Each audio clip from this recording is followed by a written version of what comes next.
Зүрхэн хүр дээр дамнагч хар сүнсүүд. Зүрхэн хүр дээр орох эсвэл дамнагч хар сүнсний төрөлд сэтгэл хөдлөлийн сүнсүүд буюу хэн нэгнийг уйлуулан, гунин гутруулах, дэврүүн хөөрөв болгох, эсвэл хэн нэгэнд гомдвол би дахиж нөхөртэй болохгүй, би дахиж эхнэртэй болохгүй гэх бодлыг үүсгдэг сүнсүүд ихэвчлэн бий. Альбом бол зүрхэн хүртээр дамнана, гэхдээ содон арга ухаанаар дамнана. Зүрх сэтгэлийг эзэмдэн булаагч хайртай хүмүүсийнхэн дүрд хувирдаг, сэтгэлийн хүй холбоогоороо хагацж үл болох, хүндэлдэг, хайрладаг, эрхэмлдэг хүмүүсийн дүрд хувиран орж ирдэг сүнсүүд бол бусад 6 хүртээс илүүтэй зүрхэн хүртээр дамнан холбогдох боломжтой. Үргэлж уйлуулах, өөрийгөө буруутган зүхүүлэх, өрөөл нэгэмд гомдон таниулах гэх мэтээр хүмүүний зүрхний сэтгэлийг үймүүлдэг.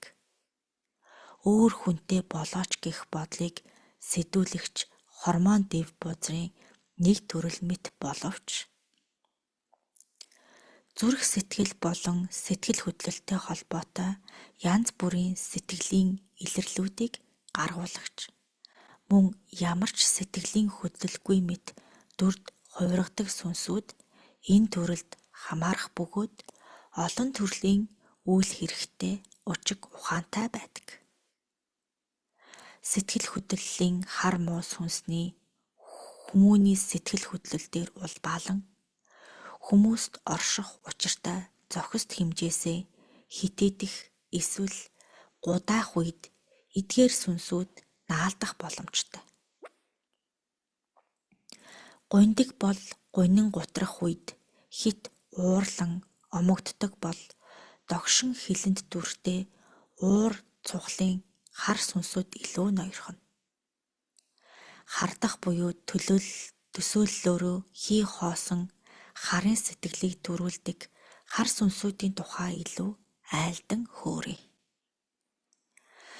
Сэтгэл хөдлөлийн сүнсүүдийг оройлагч хардалт хэмээхийг өвчин гэж нэрлэх нь бий, өвчин бус гэх нь ч бий. Энэ сүнс бол хүмүүний зүрхэн хүртээр дамнан махан биеэс уураг тархи руу дээш гогдон холбогдсон холбоосоор хилгээтэй оршдог бөгөөд ихэвчлэн ар нуруу хэсгээс зүрхэн хүртний дагуу байрладаг. Тухайлбал нэг эрэгтэй хүмүүний эхнэрээ л алдчих үедээ эхнэр маань өөр хантай болчих үедээ гэсэн эмээсэн эрчим. Надаас өөр хэн нэгнийг дотроо бодоод байна уу гэх бодлоос үүсэх хий тунгаахын эрчим гэж өвгөд бид айлддаг тийм эрчмийг мөн эхнэр маань өөр хүнтэй болчихвол би яах вэ гэсэн сүүдрийн эрчим буюу үр дагаврыг хийсвэрлэн бодуулдаг санаа зовнилын болон хардалтын эрчмийг оройн хүртээс улбаалан зүрхэн хүртээр ойр ойрхон их гаргаад байвал өнөөх хардалтын сүнс хялбархан олж аваад холбоосоо үүсгэн суудаг. Энэ сүнснээс үүдэлтэй сэтгэл хөдлөлийн шинжүүд нь доорх байдлаар илэрнэ. Үүнд омглон болно, харц тулж чаддаггүй тэнүүчилсэн харцтай болно, өөрт байхгүй хилэнгүүдийг шинээр бий болгон гаргадаг. Энийг гарга, тэрийг гарга гэсэн эрчмийн мэдээллийг тэр өр рүү гаргаад байдаг. Түүнээс болоод уургүй байсан бол уур хилэнтэй болно. Арх дарс уудаггүй байсан бол уудаг болно. Өмнө нь байгаагүй ааш аврууд бий болно. Хилдэггүй үгийг хилдэг болно. Яг л энэ хүмүүнийг тогтоон хэлэхдээ чи түүнтэй тэгж явж байсан бидтэй. Түүнтэй ингэж наадаж байсан бидтэй гэж болоогүй зүйлийг болсон мэтээр хий хоосон ургуулan хилээд байдаг. энэ шинжээр илүү амархан таних боломжтой. Чи хэн нэгэн хүнтэй ийм үйл хэрэг ярилцаад тэр газраар яваад байсан бидтэй гэвэл хүмүүний өөрийнх нь авир. Гэтэл нэг хүний нэрийг оноо хэлээд ямар нэгэн үйл явдлыг харсан мэтээр хоосон зохиогоод яриад байвал харын сүнсэнд өртсөн гэсэн үг. Үүнээс цаашлах авир нь эд барьж зодон, нүдэн, ажлаас өөр хааш ч явуулахгүй гэрийн хорионд оруулах зэрэг хөтлөнө. Ингээд цаашлан өөрийнх нь дотор ороод 100 дүртэй хүмүүн мэд аяглаж эхэлнэ. Яг л өөр хүмүүн мэд үг хэл, үйлдэл, зан араншингуудыг нь гаргаж эхэлнэ. Нэг харахад инээгээд, нэг харахад уурлан уцаарлаад, нэг харахад зэмлэн жанчаадал гих мэтээр хувирна. Энэ харын эрчим нь улаан хар хоёр өнгийн дундаас нийлэн гарсан хар улаан цайруу цэнхэр буюу тэнгэрийн өнгийг нэмэн уусгаж энэ хоёр өнгүүд хослон сүлэлддэг эрчмийг ялгаруулдаг. Өнгүүд хоорондоо уусгахгүй тусдаа хослоно. Үгийн эрчим болон оюун бодлын эрчмийг хураан авч хүчрхэгжинэ. Харын сэтгэлийн эрчмийн улбаан дээр орон зайн тогтно. Хэрхэн эрчмийн холбоосыг салгах вэ? Яаж махан биеэс нь зайлуулах вэ гэвэл энэ сэтгэл хөдлөлийн хар муу сүнсүүдтэй их бага хэмээх хилцлийг заавал хийнэ. Чи энэ биеэс гарвал би чамд өөр оршин тогтох орон зайг бий болгоё гэж гаргаж болно. Ам зуулга дор оршдог учир итгэмтгий, хууртамтгай сүнсүүд юм. Хуурам эхлэх хилцэл хийж гаргана гэсэн үг. Хэлсэн бүхнээ биелүүлэхгүйгээр гадна нь өөрийнх нь дуртай эрчмийг үүсгэж хууран гаргаж ирнэ. Тэр нь хилцэл мэд үнэн байж болно. Урхитан гаргаж ирээд түүнийг бариа авна. Бариа авсан сүнсээ доод ертөнцийн эрлэг тамийн өвгдөд тушаана. Дөнгөхгүй үрс байх аваас түүнийг нь ногоон өнгийн эрчмийг орон зай хэмжээстүүдээс татаж авчирч нэргэх хэрэгтэй.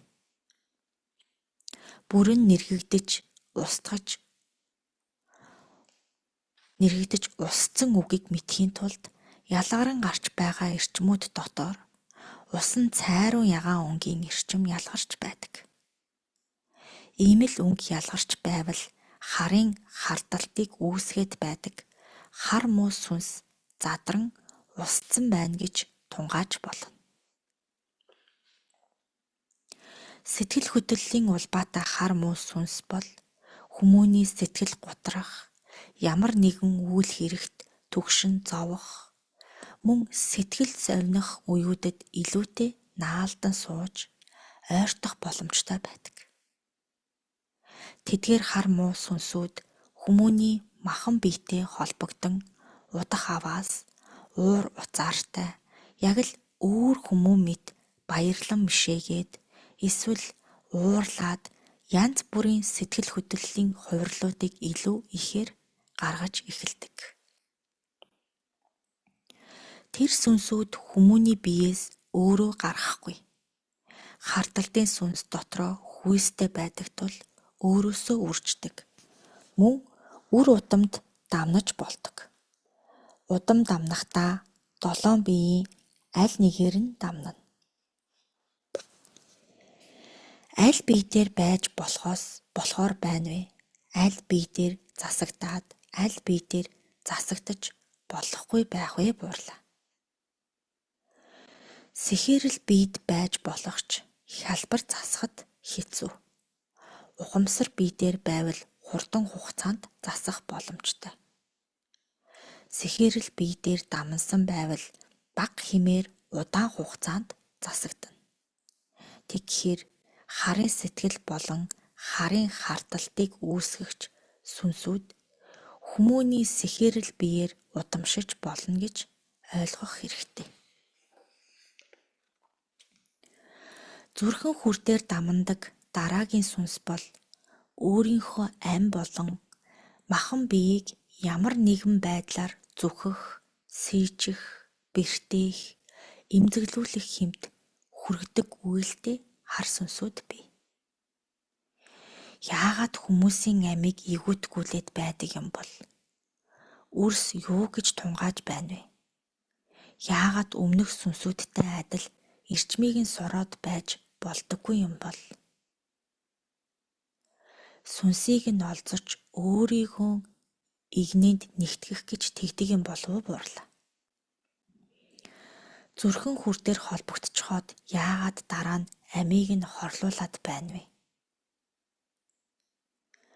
Сүнс махан биеэс гарах үед ялгарах эрчмээр хоололдог юм болов уу? Эсвэл хүмүүний биед удаан байж чаддаггүй улмаас амийг нь таслаад өөр бие хайгаад шилжиж байдаг юм болов уу? Хүмүүний амийг игүүтгэх буюу хорлуулдаг сүнсүүд шууд л зүрхэн хүрдээр нь холбогдоод аминд нь хүрэхгүй. Хэрхэвч тийм байдлаар хорлуулахгүй. Өөрийнхөө амийг игүүтгэх хүртэл махан биеийг нь зовоон тарчлааж, ялгарсан эрчмүүдийг сорон авч оршдог. Амин игүүтгэгдэх үед хүмүүний махан бие болон сүнсгэл биеэс олон төрлийн эрчмүүд ялгарна. Энд амин тэнцэн, болий гэсэн бодолч гарна, айн имэн, сандран твдэн гэх мэтээс ялгарах эрчмүүд багтана. Ийм эрчмүүдийг олж авахын тулд заавал эцэст нь хүргэж хорлуулдаг. Энэ эцсийн зам хүртэл нь олон зүйлсийг хийдэг. Хамгийн эхлээд оюун ухааныг нь самуурал. Хаанаас үүсдэг вэ буурлаа? Ямар нэгэн оршуугаас үүсэхгүй. Ямар нэгэн байдлаар салан хуваагдаж үүссэн сүнс байлаа гэхэд хүмүүний айдас, өөрийгөө зүхэх зүхэлт, бусдад өсөрхөх, ямар нэгэн дайжлын эрчмүүдээр хооллон оршиж, тэнүүчлэн байдаг сүнсүүд байлаа гэвэл хэн нэгэн хүмүүн ингэж амьд явхаар үхээд үгүй би. Үгсэн ч яадаг юм гэх бодлоор ганц хоёрч бай, олонч бай. Удаа биеэ хорлох гэж оролдож үтсэн хүмүүн байвал түүнийг сонгон авдаг. Түүнээс бус хэн нэгэн тааралцсан хүмүүнийг сонгоцдоггүй. Үүнээс гадна гаж үйлдэл буюу өөрийгөө болон бусдыг зүсэх, сийчих, боох, зүүгдэх зэргээр айдсын эрчмийг гаргаж болох үед үйлдэлүүдээс сэтгэл ханамж авч бах таваа хангадаг ба ийм эрчмийг их бага хэмжээгээр өөртөө авсан сүнсийг л сонгоо авдаг. Сонгож авсан бол энэ төрлийн сүнс тэр хүмүүний махан бие дотор огт ордоггүй. Учир нь хэрвээ дотор нь орвол тэр хүмүүн амиа игүүтгэх үед өөрийнхөө эрчмүүдээс хэсгэн задарч алдаж болох тул үргэлж гаднаас нь зүрхэн хүрттэй холбогдсон хамгийн түрүүнд зүрхний галыг нь унтраах буюу амьдрах хүсэл зоригийг нь мөхөөж эхлэнэ. Ингэхдээ арх дарсанд автуулж, хар муу үгсийг хэлүүлж, биеийг нь өвдүүлэх гих зэргээр эзэмдэнэ. Хүмүүний хоёр мөр хаваар нь наалдан явж байж болно. Боолыг зүгтаалгахгүй гэж гавлаад араасаа чирээд явж байгаа мэт. Ихэвчлэн ийм байдалтай хойноос нь зайтай дагаж байдаг. Амийг нь хорлуулахад тун ойрхон болсон байвал яг ардхан талд нь байж байдаг. Холоос ойртон дөхөх тусам тухайн хүмүүний амийг ээгүүтүүлэхэд ойрхон болжээ гэж мэдэж болно. Ойр ирэх хүртэл тэр хүмүүнийг арх дарсанд оруулж, ажил албаа хийхэд залхууруулж, орчлон хорвоо дээр ганцаараа зовлон туулж байгаа мэт дотор байгаа бүхнээ дэлгэн амьдардаг болгоно. Биел үхвэл гэрийнхэн маань сайхан болгоно. Биел байхгүй болчихвол эхнэрт маань сайхан жаргалтай болгоно гэдэл бодож эхлэнэ. Үүнээс цааш өөрийн биеэ бэртэх гэж үзэж эхлэх үе ирдэг. Чимээгүй байж байгаад амиа ээгүүтгэхгүй. Би амиа хорлоо шүү гэж сүрдүүлнэ. Заримдаа бусдын аминд хүрэх гэж байгаа мэт авирлана. Би тэрийг аллаа шүү, би түүнийг хорлоо шүү гэх авирыг хүртэл гаргана. Ингээд айлган сүрдүүлсний дараагаар их баг хэмээр зориглон хийж эхлэх буюу өөрийн биеэ сийчих, махан бие сүйтгэх гэж хутга биеэ мис хүйтэн зэвсэг бэлтэнэ. Би эндээс үсрэн амиа хорлол боломжтой юм байна. Дахин сэргэхгүйгээр үхэж болох юм байна. Би өөрийнхөө энэ хэсэгт зүсвэл тэр хэсэгт мис дөрвөл үхэж болох юм байна гэх мэтээр сэтлүүдийг төрүүлдэг. Үүний дараа амиа хорлоход бэлдэх үе гэж байна. Үүнд нөхцөл гэж хэлэлдэх бүрдлийг бий болгоно. Гэртээ ганцаараа байх гэж гэрийнхний хөөн тууж хідэн зүгт тараалгаад нүдэнд харагдах гарт ойрхон газар хутга мисийг нь байлгаад архинд согтууруулан бусдад улам бүр зүхүүлэх ямар нэгэн үйлийг хийлгээд энэ мэтээр бүрдлийг нь үүсгэнэ. Энэ бүхнийг туулан бүрдлийг үүсгэх хүртэлх хугацаанд хар эрчмүүдийг хар муу сүнс хураа аваад л хүчирхэгчээд байдаг. Хүчирхэгдсээр нэг л үед тэр хүмүүн өөрийнхөө амийг хорлсон байдаг юм. Хорлох үед нь өөрт дэмтэй хэрэгтэй эрчмүүдийг нь авчхна. Биеэ салан одох олон сүнсээс зарим нь үлдсэнийг нь булаан олзлон аваад өөрийнхөө унлага юм уу цэрэг болгоод эсвэл ямар нэгэн өөрийн эд болгодог юм. Хүмүүн амьсгал хураахад үндсэн 5 сүнсүүд нь өөр хугацаанд биеэс гарна. Дээшээ явхаас нь өмнө олзолж байгаа юм уу? Явж чадаагүй байхад нь олзож байна уу борлоо. Үгсний дараа махан биеэсээ гараад өөрийнхөө биеийг харах үед нь булаан олзолдог. Ямар ч улс үндэсний эцэг өвгөд эмгэж буурлууд нь өөрийнхөө удмын үрсийн сүнсийг авах гэж ирдэг юм. Тэгж ирэхээс нь урдаар хар сүнс шүүрэн булаадаг. Хэрвээ олзлогдвол өвгөд нь буцаагаад салган авч дийлэх болов буурлаа. Түүнийг эрлийн өвгөдөд айлдан нүгэл буйныг нь дэнслээд тэр дэнсийг давж чадвал авч дөнгөн. Давж чадахгүй бол үлдээнэ. Харын сүнсүүд ч авч чадахгүй. Өөрийнх нь эцэг өвгөд нь ч авч чаддаггүй завсрын ертөнцөд орхигдсон гээгдэх зарим сүнсүүд бас байна. Ийм сүнсүүдийг эрлэгч авдаггүй, тэнгиж гаргадаггүй, дунд нь гацаадаг. Ямар учраас чадахгүй байна вэ буурлаа. Саарал сүнсний бүрдлийг бий болговол аль нь ч авч чадахгүй завсрын ертөнцөд үлдээд байгаа юм. Амийг хорлуулагч хар сүнсүүд тогтсон тийм гих дүр байхгүй. Хөвсөн дүртэй, хар мэлмитэй, хүссэн үедээ гар нь гарч ирнэ. Хүсээгүй бол гар нь нуугдаад л байж байна. Хар эрчим гэхэд хэцүү, сүнс гэхэд ч хэцүү дүртэй нь бий. Хэр удаж байж хүмүүний амийг тасдуулах вэ буурлаа. Эдгээр хар сүнсүүд Хүмүүнийг хамгийн хурднаар нь эгүүтгэхгүйсэн нь 3 сарын дотор байдаг. Хамгийн урт хугацаанд гэвэл 25 жил болдог. Хар сүнс хэр хүчрхэгдсэн байна вэ гэдгээс хугацаа нь хамаарна. Хүмүүнтэй хэр удаан хугацаанд холбогдсон байх нь хамаагүй. Гол нь холбоосыг эхэлж таслах хэрэгтэй. Холбоосыг нь тасалсан бол зугтаалгаж болохгүй. Шууд барьж авах хэрэгтэй. Холбоос нь саллал бол тун хурдан алга болдог юм шүү.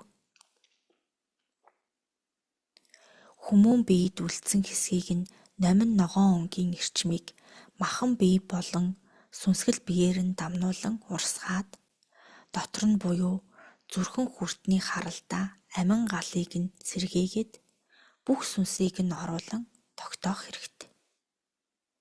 Ингэхдээ хар сүнсийг барьж байх хоорондоо тун хурдан тэр хүмүүнийг засахгүй бол холбоос нь тасарсан байгаа үед биед нь тасран үлдсэн хар муу эрчмийн тоосонцроор тэр хүмүүний зүрхийг шууд зогсоох боломжтой байдаг учраас маш шуурхай ажиллан аврах хэрэгтэй.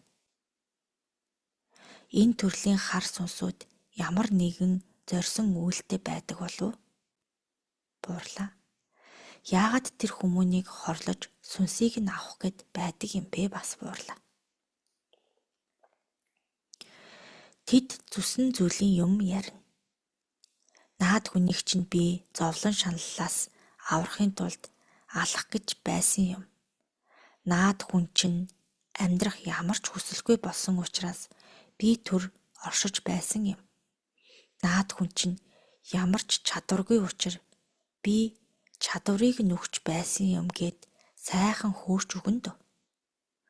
Юу ч гэж хэлсэн бай. Түүнийг хамгийн түрүүнд галан дээс нэртэй дүрлцэн асах галтай дээсээр зай завсаргүй доороос дээш бүхэлдэнд хүлж чадвал амархан задран устдаг.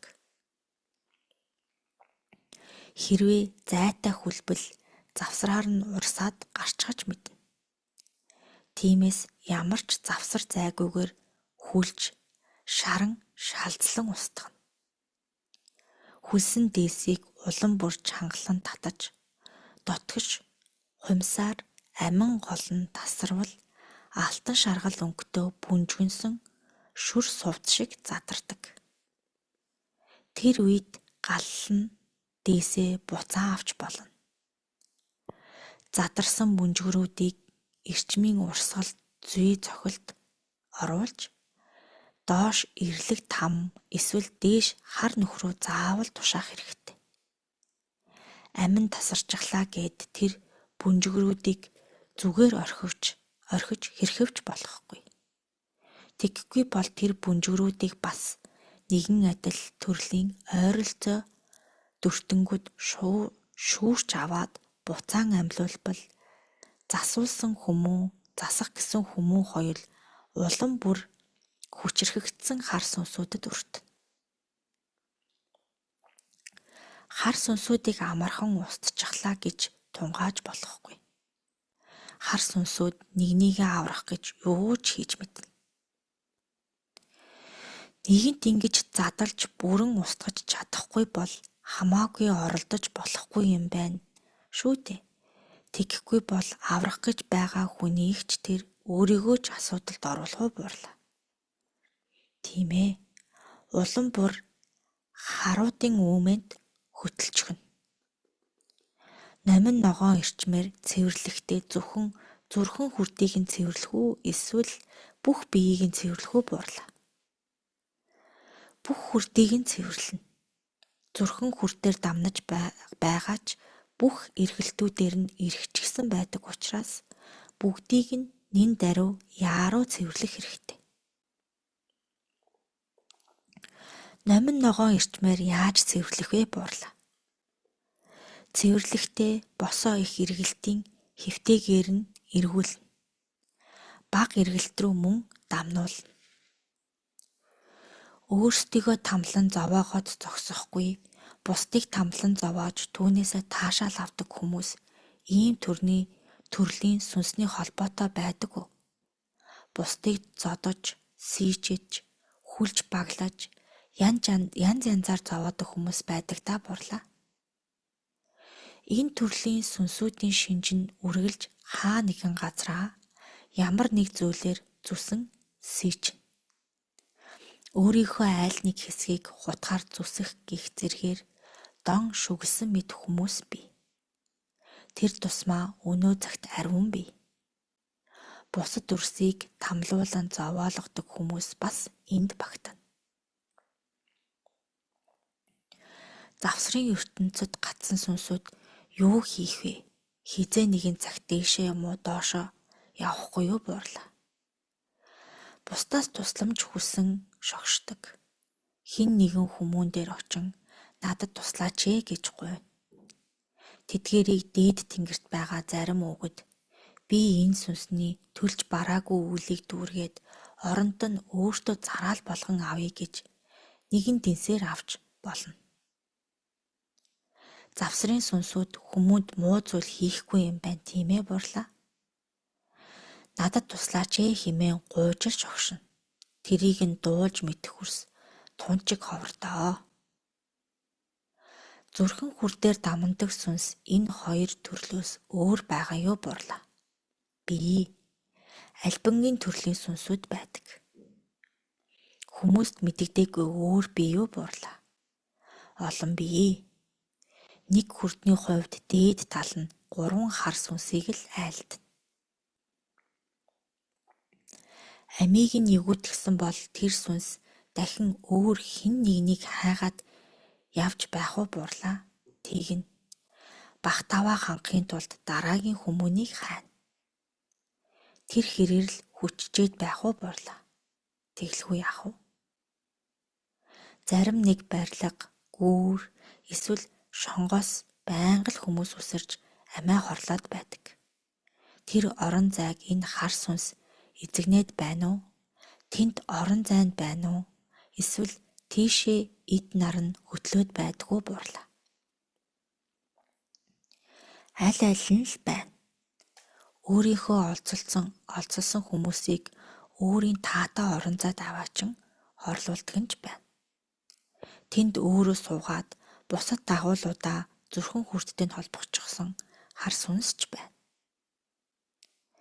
Нэг өдөр нэг газар маш олон хүмүүс хоорондоо ярилцаж байгаад амиа эвгүйтгсэн тохиолдлууд байгаа.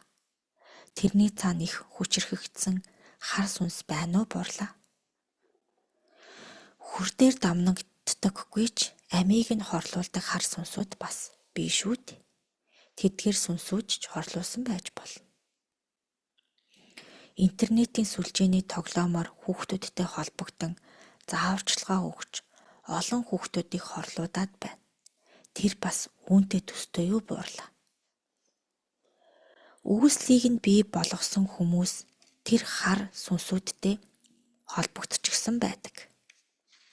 Тэдгээрийн үг хэл ятгалгаар үгэлдэгдэх үйл олон болж болно. Хар сүнсүүдийн хорлох арга нь хүртэл нарийн болж байна. Байгаль дээр зарим амьтад амиа хорлдог нь ямар учиртай вэ бурлаа. Тэр бол байгальд оршин тогтноход цохист хэмнэ үл бүрлдэх үед гарч болно.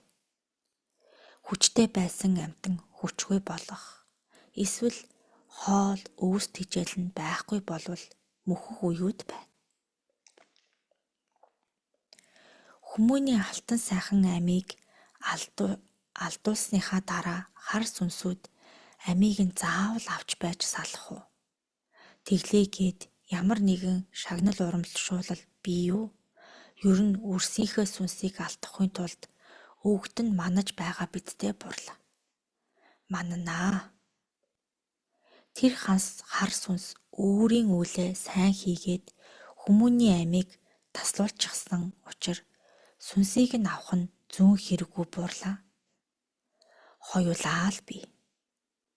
Хэрвээ ямар нэгэн хар муу үлийн үртэй үйлийг хийвэл Үүлийн үрийн хуулийн дагуу тэр хар муу сүнсний хоол болж бол. Оросын ховсын сургалт дээр хар сүнсүүдэд зэрэг дэв байдаг бөгөөд тэд бас химжээс дахих хүсэлтэй байдаг гэж хэлэгдэнлээ. Тэнд тайлбарснаар доод ертөнц 27 хэмжээстэй, 27-нд дээр хаан нь, 26 дээр түүнээс доошх эрх мэдлэлтнүүд нь суух эрэмбтэй байдаг гин. Олон хүмүүний аймд тасалдагч юм уу хорон үйлстэй гаргуун сайн байх тусам харын эрдэм мэдлэг чадвараар нь дэнслээд химжээст ахдаг гэж байсан шүү бурлаа. Химжээст хооронд дамнан туулж химжээстийн орон зайгаа нэмэх хүсэл тэдэнд тийм их байх учиргүй. Хүрдүүр дээр дамнаж буй хар сүнсүүд бол оршин буй химжээст дотроо өөрсдийн эрх мэдэл, цар хүрээгээ нэмэгдүүлэх гэж үйлсээ дүүргэдэг.